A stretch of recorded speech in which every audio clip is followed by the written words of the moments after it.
Um olá a todos, um bom dia, uma boa tarde e uma boa noite, a depender do horário que vocês estão me assistindo. E vamos direto ao assunto. Veja o que diz essa matéria. China está fazendo o trabalho de Biden para ele. Como assim? Trabalho de Biden para ele? Vamos ver o que nós fizemos aqui num vídeo anterior, num vídeo chamado Parte dos Estados Unidos não quer enfrentar a China. E aí nós colocamos uma thumb aí de um gato gordo e acomodado sendo afagado pelo Biden. O que quer dizer isso aqui? Esse artigo aqui ele já é escrito por uma outra vertente, porque essa vertente aqui, que foi analisada nesse vídeo, parte da vertente de poder norte-americano, não quer enfrentar a China de forma frontal, vamos dizer assim, numa disputa quente. Hoje nós estamos numa disputa comercial, uma disputa fria. Mas esse artigo aqui faz parte daquela versão, daquela vertente norte-americana que diz que deveria existir um enfrentamento. E veja o que ele fala aqui. Assim como na Europa, onde o ataque de Vladimir Putin está unindo a região contra ele, também na Ásia está uma Pequim agressiva entrincheirando o poder americano. E isso eu tenho de admitir que ele tem razão. O que está acontecendo, por exemplo, com a questão russa? Quando a Rússia invade a Ucrânia, há uma espécie de efeito colateral para esse remédio que a Rússia quis dar aí para o avanço da OTAN, que foi uma espécie de consolidação mais rápida e mais forte da OTAN. Então, países que até então não falavam diretamente em ingressar na OTAN, como por exemplo Suécia, Finlândia, acabaram de dizer que vão entrar e pronto. Claro que sob regras um pouquinho diferentes e tal, para que não haja nenhum tipo de reação da Rússia, mas vão acabar entrando. Então, o efeito colateral de um confronto é o endurecimento de ambos os lados. Então, como a OTAN vinha vindo avançando, a Rússia endureceu. Como a Rússia endureceu, a OTAN endureceu também. Então, por um lado, a Rússia vai acabar avançando, eu acredito até que em territórios maiores do que os que ela está fazendo agora, só que isso haverá um limite. Eu tenho dito, posso estar errado, posso, mas eu tenho dito que a Rússia vai acabar nas portas da Alemanha e ali é que vai se estabilizar a situação. Posso estar errado? Posso, vamos ver. E a mesma coisa está acontecendo com Pequim. Essa tentativa de Pequim de se libertar das amarras que o poder instituído atualmente, hegemônico no mundo, está fazendo, vai permitir, por um lado, que ela amplie a sua força, mas por outro também vai aumentar a pressão das cordas que a seguram atualmente. Então há uma espécie de expansão e um novo apertamento das cordas. Então se expande, mas se contém naquele tamanho. E isso não vai contra a teoria de que nós veremos aí a formação de 10 reinos, 10 blocos, não.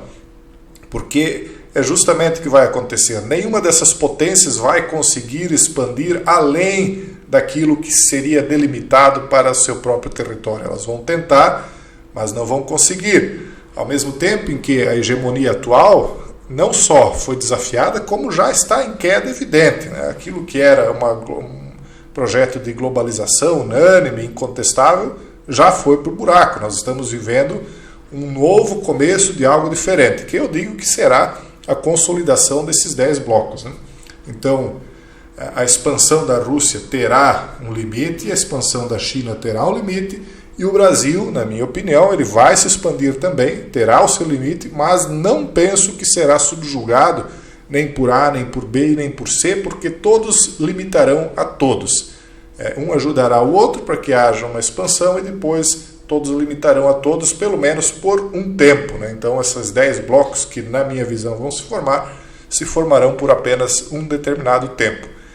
E essas esperanças vãs aí que nós vemos aí, por exemplo, especulações não param, que Putin então estaria com canceroso ou estaria com Parkinson. Isso são esperanças aí desesperadas. Poxa, como é que nós vamos tirar o Putin do poder? Então eles começam a torcer para um flagelo, qualquer coisa assim. Fazer diagnósticos sem examinar o paciente é inevitável.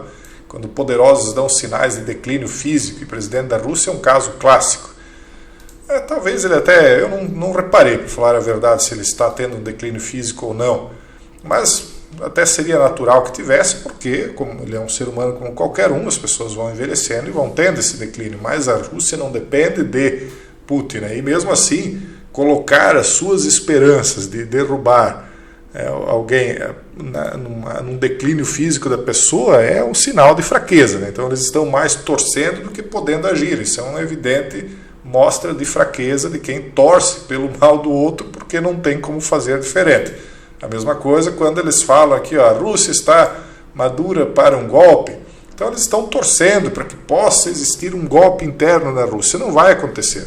Embora a Rússia tenha lá as vertentes liberais, principalmente aqueles mais conectados aos chamados, me esqueço, são os globalistas internos, os grandes capitalistas, esqueço o nome, como eles são chamados lá dentro no momento, mas por mais que existam então esses liberais lá dentro da Rússia, a maioria dos que estavam bem conectados, bem alinhados com o Ocidente, já foram podados há muito tempo pelo próprio Putin. E aqueles que estão lá, que eventualmente talvez teriam uma pequena vontade de fazer o que os antecessores fizeram, sabem que, se fizerem, a resposta pode vir e vir forte. Então, não acredito que haveria aí uma tentativa interna de derrubada de Putin. São torcidas que eles estão fazendo. Por quê? Porque não tem mais o que se fazer além de torcer. Então, nós vamos ver, a Rússia ela não vai dominar além de um determinado território, a China também não, o Brasil também não, e Estados Unidos vai ter de recuar, me parece, a Europa também, e o mundo vai acabar depois de um período de uma G mundial aí, que vai ser rápida e restrita a determinados locais, de repente, inclusive com setas nuke, né, que a gente tem usado essa palavra aí por conta das restrições aí do YouTube, né? Mas vai ser, se for, muito rápida e localizada. Vamos ver o que diz essa matéria aqui de uma maneira um pouquinho mais abrangente. Então, se a viagem do presidente Joe Biden à Ásia, marcada por seus comentários sobre a defesa de Taiwan, anúncios sobre uma proposta de novo pacto comercial regional e reuniões com líderes que demonstram níveis semelhantes de preocupação com a ascensão da China, mostrou a persistência do poder global americano. Também revelou algo de igual importância, o fracasso de Pequim em traduzir poder econômico em domínio político, mesmo em seu próprio quintal. Lógico que os países no entorno da China têm preocupação de que ela possa eventualmente se tornar um império e querer expandir para outras terras, né, ameaçando a soberania de países ali próximos. Mas, ao mesmo tempo, aqueles países também não vão querer ficar sob jugo da soberania norte-americana. Então, é o que eu digo, ao mesmo tempo em que eles vão ajudar a segurar a China onde ela está, ao mesmo tempo eles vão aproveitar esse momento para se libertar de amarras norte-americanas. Quando eu falo China, América do Norte, eu não estou falando dos povos, eu estou falando sempre, eu volto a dizer o que eu já disse antes, das classes dominantes dos respectivos países, né? Então, por exemplo, o Brasil eventualmente vai aproveitar para se libertar de uma determinada situação internacional que ele está pressionando no momento, se alinhando um pouco mais com um país ou outro, mas ao mesmo tempo, em sã consciência, salvo os vendilhões da pátria, né, ninguém quer ser subjugado por uma outra força. Então, a ideia seria se libertar de uma prisão, não para cair em outra prisão. Ninguém quer sair da panela caindo para o fogo. Isso é uma coisa que penso que é a vontade geral de todas as pessoas no mundo, né? Então é isso que está levando, na minha opinião, à quebra das amarras, uma união de todos pela quebra das amarras e, ao mesmo tempo, uma união de todos para que ninguém torne a colocar amarras em ninguém, né? Não venham poderes novos fazer a mesma coisa. Dentro de uma perspectiva exclusivamente brasileira, eu penso que o Brasil não deve fechar as portas ao comércio para ninguém, não deve se submeter tampouco a qualquer um, né? Nós temos de ter aí uma defesa dos interesses brasileiros, e os interesses brasileiros, eles também são interesses de outros povos, a partir do momento que nós tivermos a visão de que nós devemos amar o próximo como a nós mesmos. Então, nós não devemos pegar as riquezas que eventualmente o Brasil venha a amealhar por estar liberto de certas situações para prejudicar outros povos. Eu acho que nós temos de ter portas abertas para todos os povos, para que não falte nada para ninguém, não falte alimento para povo de país nenhum, não falte água para povo de país nenhum, e simplesmente que haja um pouquinho mais de justiça para o brasileiro que é tão oprimido, principalmente aí, por conta de dívidas, né? O brasileiro é um povo muito, ele tem a ilusão de que crédito é sinal de boa vida. Não? Raramente as pessoas com crédito se saem. Normalmente o crédito ele acaba escravizando, né? Então algumas situações aí são mais específicas, as pessoas, por sorte mais do que por juízo, né, acabam pegando períodos melhores, com taxas de juros mais baixas por um período suficientemente grande ao ponto em que elas consigam saldar a dívida antes que as taxas de juros aumentem, então acaba sendo bom. Mas a maioria acaba sendo pega nessa rede e isso aí deveria acabar. Não sei quando que alguém aí terá juízo para acabar com isso. Por enquanto ainda não vemos isso, né? Então Biden concluiu uma cúpula dos líderes do Quad, uma parceria de segurança que inclui Austrália, Índia, Japão, Estados Unidos, que emitiu uma declaração conjunta repleta de referência à promoção da democracia, uma ordem global baseada em regras e resoluções pacíficas de disputas. Tudo muito bonito, né? Democracia, tudo bem, acho que todo mundo quer ter voz, e a democracia ela passa também pela liberdade de se dizer as coisas, né? Coisa que hoje está muito ameaçada, e eu até entendo um pouco, porque quem é que ameaça muitas vezes a voz, a liberdade da voz, a liberdade de expressão? Aqueles que se sentem ameaçados também por essa liberdade de expressão. Então é preciso encontrar o equilíbrio entre a liberdade de expressão, né, e o respeito às autoridades também. Isso tem de ser pensado de uma maneira madura, porque hoje não está sendo feito isso, na verdade.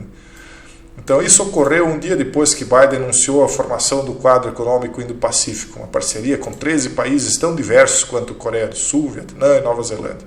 Então, o que está acontecendo? Esses países estão se unindo para tentar conter a China, mas ao mesmo tempo eles vão aproveitando para ter certas liberdades também. Eu acho que depois que um Japão da vida ganhar certas liberdades, ele não vai querer voltar para dentro da lâmpada. Eu já usei a expressão que Japão e a Alemanha são dois gênios dentro da lâmpada. Depois que esfregar a lâmpada e chamar o gênio para fazer os desejos, ele não volta mais para a lâmpada, e vários países farão a mesma coisa. Então, a viagem de Biden exibiu a capacidade contínua de Washington de reunir outras nações em seu padrão e em iniciativas abertamente direcionadas contra a suposta superpotência da região. O cara comprou uma buzina nova aqui. O script não foi feito para ser lido dessa maneira. À medida que a China crescia em importância econômica, seus vizinhos menores seriam inevitavelmente e inexoravelmente atraídos para sua órbita, enquanto o poder dos Estados Unidos desvanecer-se-ia. E aí conduzido por suas próprias divisões políticas e isolacionismo penetrante. Só que isso está acontecendo não só com os Estados Unidos, mas também com a China. Há uma espécie de... Sabe o que está acontecendo de fato? Os países eles estão começando a diminuir um pouco as diferenças sociais entre eles. Essa é a verdade. Então, com a diminuição das diferenças sociais, e grande parte disso vem também por causa das comunicações, o direito de comunicar livremente no mundo inteiro, o direito de adquirir cultura de uma maneira como nunca antes, de uma maneira gratuita. As pessoas estão conseguindo cultura gratuita ou pagando merrecas, né? Não querendo puxar brasa para minha sardinha, mas aquilo que a gente fala na comunidade, penso eu que seria, se você fosse adquirir individualmente, seria de um preço astronômico, e as pessoas conseguem acessar de uma maneira muito barata. A cultura hoje nunca foi tão barata para as pessoas, né? Muitas vezes até tão barata que chega a ser gratuita em alguns casos. Então isso está ajudando, né, com que comece aí a existir um certo reequilíbrio das coisas. Por um lado é bom, por outro lado é bem negativo quando a gente olha sob a perspectiva profética, né, porque isso também favorecerá que lá na frente, depois da formação dos 10 blocos, a gente veja aí uma unificação mundial. São coisas inevitáveis, na minha opinião. Nós podemos apenas observar e nos posicionar para que quando as coisas acontecerem, a gente não seja engolido pelo fluxo, né, das marés da história. Beleza, pessoal? Um forte abraço e até o próximo vídeo, se Deus quiser.